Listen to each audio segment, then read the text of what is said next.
All right, hey, trust that you're doing well. I just got here to the office, was thinking about, some of the things we're beginning to look forward into next year, already doing planning for 2024, looking to finish out strong here in 2023. But I wanted to share with you, what I'm seeing behind the scenes, what our team is looking at, and, just what we see on the horizon and what that means for you and I. So, with respect to particularly, we want to look at what's going on in the multifamily space. So realistically, right now, I think the number is right there at about $2 trillion in originated mortgages for multifamily. So that's kind of more than doubled over the last, decade plus, since 2007, 2008.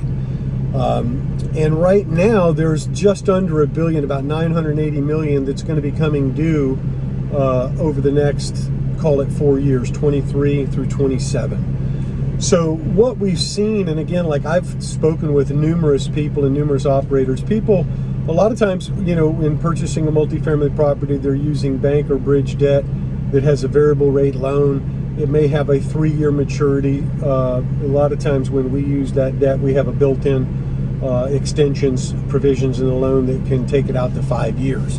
That way it gives you extra time. There are certain metrics you have to hit. But so what I'm seeing is that there are people who bought in 21 and 22 that, bought thin. And I shot a video about that before. But what that means is that they kind of deviated, if you will, from conservative or standard underwriting.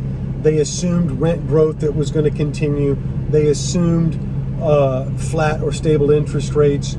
They assumed the ability to refinance the project at the same rate as when they bought it in 21, and we know, of course, that's not the case. So, what we're already seeing, and I've had this conversation where people, their loan is approaching towards maturity, their rate cap, meaning the cap that they purchased to help lock in the rate or keep it from expanding beyond a certain metric, is expiring.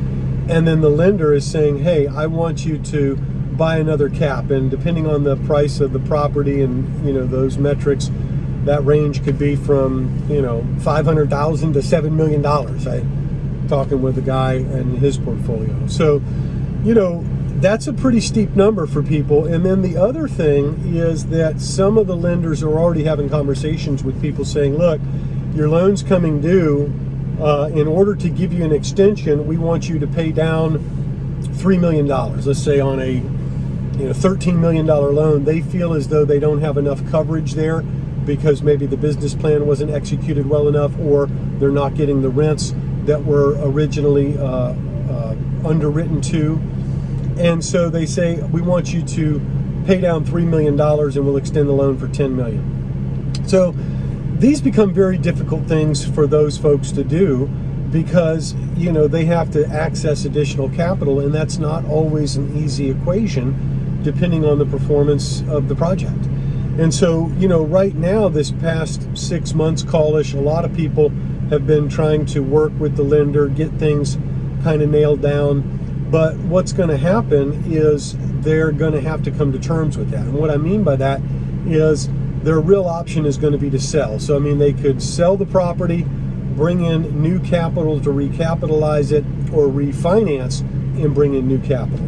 And so quite a majority of those situations are going to fall into the category where they have to sell.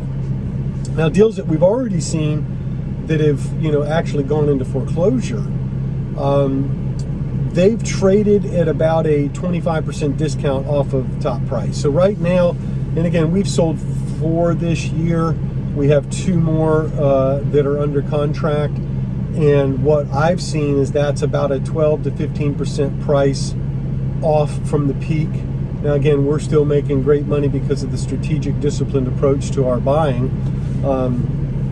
But then what these other deals have done and traded at is basically for the loan. And so, that's about a 30% discount, meaning the equity got wiped out in that regard on those properties that went into foreclosure. Now, some of the ones that are coming up, they're going to sell the property and they're probably going to have to take a haircut. And that's unfortunate for those folks. and I feel bad for them. But again, it goes back to how was the property originally underwritten, and that's such a critical thing. And I'll actually shoot a video and talk further about the importance of underwriting and what to look for. I'm actually going to be doing a talk out in California on that in about 2 weeks, so I'll share that with you as well. So what does that mean for us? What it means for us is we've been disciplined. We haven't bought anything in the past year. We've got a couple of properties we're looking at that look really good, but we stay true to the fundamentals in the underwriting. We stay true to the conservative approach that has served us well.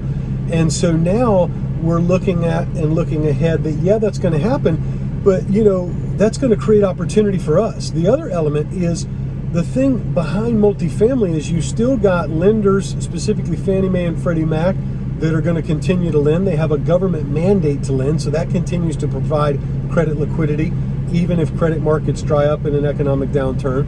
You've got, in the markets we're in, a greater demand than you have for supply. And that's not going to be resolved, even with some of the new Class A stuff coming online. When you're talking about more affordable housing for regular working people, that's not those apartments. And so, you've got this great push of demand. It's not going to drive rent growth as much as we've seen over the last 2 years or 3 years post-pandemic, but you're still going to have significant demand. And that's what we see in a continuation in the markets we're in Georgia or North Carolina or Florida, that demand continues to be strong. So, these are things that, though they have the appearance of, whoa, that could be negative, the reality is when you dig in is when you find the gold. And that's what we're looking for. And that's what I want to encourage you to look for. So thank you so much. You have a blessed and victorious week, for this is the week God has ordained for you.